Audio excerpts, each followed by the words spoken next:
Hi everyone, সোহানির রান্নাঘরে আপনাদের সবাইকে স্বাগত জানিয়ে শুরু করছি আজকের রেসিপি।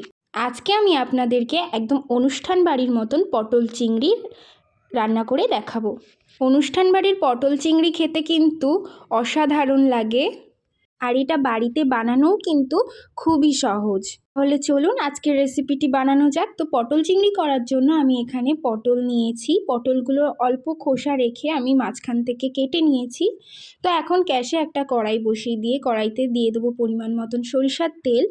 তেলটা গরম হয়ে গেলে এখানে দুটো আলু আমি মাঝারি সাইজের করে কেটে নিয়েছি। এখন আলুটা দিয়ে খুব ভালো করে ভেজে নেব যতক্ষণ না আলুটা লাল লাল হয়ে যাচ্ছে। এখানে কিন্তু গ্যাসের ফ্লেমটা অবশ্যই জোরে দিয়ে রাখবেন।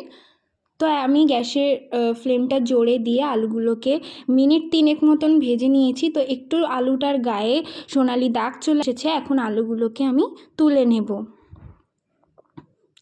তো আলুগুলো তুলে নিয়ে এখন ওই একই তেলের মধ্যে দিয়ে দেবো কেটে রাখা পটলগুলো। আমি এখানে দিয়ে দেবো। পটল চিংড়ি করার জন্য আমি এখানে 500 গ্রাম পটল নিয়েছি। তো এখন পটলের দিয়ে দেবো 1 চামচ হলুদ গুঁড়ো এবং পরিমাণ মতন লবণ দিয়ে পটলটাকে ভেজে নেব। পটলটা ভাজার সময়ও কিন্তু গ্যাসের ফ্লেমটা অবশ্যই জোরে দিয়ে ভাজবেন, নাহলে পটলগুলো খুব নরম হয়ে যাবে। তো পটলটা হালকা লাল লাল করে ভেজে নিয়েছি। এখন পটলগুলো তুলে নেব। পটলগুলো তুলে নিয়ে এখন চিংড়ি মাছে লবণ এবং হলুদ মিশিয়ে চিংড়ি মাছটাও একই কড়াইয়ের মধ্যে ভেজে নেব। তো কিছু সময় নিয়ে আমি চিংড়ি মাছটা খুব ভালো করে ভেজে নিয়েছি।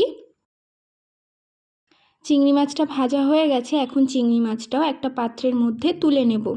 কড়াইয়ের মধ্যে আরও পরিমাণে একটু সরিষার তেল দিয়ে তেলটা গরম হয়ে গেলে এর মধ্যে ফোড়ন দিয়ে দিচ্ছি 3টে শুকনো লঙ্কা, 3টে ফাটানো এলাচ, 4টে লবঙ্গ এবং 2টো দারচিনি দিয়ে এর মধ্যে দিয়ে দেবো 1/2 চামচ পরিমাণে চিনি। চিনিটা দিলে কিন্তু রান্নার রঙটা খুব সুন্দর আসে এবং স্বাদটাও খুব সুন্দর ব্যালেন্স হয়।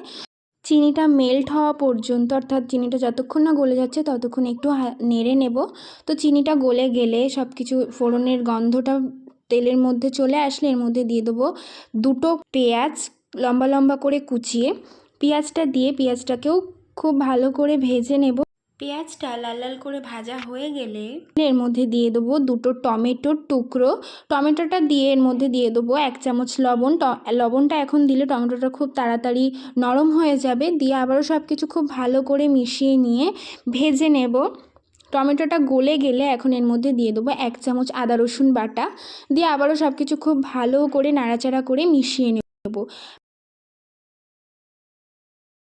আদা রসুনের কাঁচা গন্ধটা চলে গেলে এর মধ্যে দিয়ে দেবো 1 চামচ হলুদ গুঁড়ো, 1 চামচ ধনে গুঁড়ো এবং 1 চামচ জিরে গুঁড়ো দিয়ে মশলাটাকে একটু নাড়াচাড়া করে মিশিয়ে নিয়ে আবার ওর মধ্যে দিয়ে দেবো 1 চামচ লঙ্কা গুঁড়ো। লঙ্কার পরিমাণটা এখানে আপনারা যে যেরকম ঝাল খেতে পছন্দ করেন সেই অনুযায়ী বাড়িয়ে কমিয়ে নেবেন।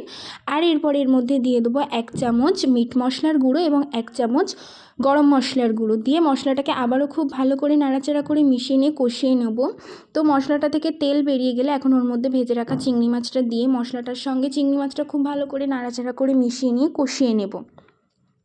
তো মিনিট 2 খুব ভালো করে মশলাটাকে আমি কষিয়ে নিয়েছি। মশলা থেকে এখন তেল বেরিয়ে গেছে অনেকটাই। এখন এতে অল্প সামান্য পরিমাণে জল দিয়ে মশলাটাকে আবারও খুব ভালো করে নাড়াচাড়া করে মিশিয়ে নিয়ে কষিয়ে নেব, যাতে মশলার কাঁচা গন্ধটা চলে যায়। তো এখানে আমার মশলাটা খুব ভালো করে কষানো হয়ে গেলে এর মধ্যে ভেজে রাখা পটল এবং আলুটা দিয়ে দিচ্ছি। দিয়ে মশলাটার সঙ্গে সব কিছু আবারও খুব ভালো করে নাড়াচাড়া করে মিশিয়ে নিচ্ছি। মশলাটার সঙ্গে সব কিছু খুব ভালো করে পটল আলু মেশানো হয়ে গেলে যখন দেখবেন তেল বেরিয়ে গেছে তখন এর মধ্যে দিয়ে দেব অল্প পরিমাণে জল দিয়ে আবারও খুব ভালো করে নাড়াচাড়া করে মশলাটার সঙ্গে পটলটা মিশিয়ে কষিয়ে নেব খুব ভালো করে। তো এখানে আমি 4 থেকে 5 মিনিট মতন খুব ভালো করে কষিয়ে নিয়েছি। তো এখন মশলাটা থেকে আমার তেল বেরিয়ে গেছে। এখন গ্যাসের ফ্লেমটা একদম লোতে দিয়ে আমি এখানে দিয়ে দিচ্ছি 2 চামচ ফাটানো টক দই। ফাটানো টক দইটা দিয়ে কিন্তু সাথে সাথে আপনারা নাড়াচাড়া করে নেবেন, নাহলে কিন্তু টক দইটা ছানা কেটে যেতে পারে।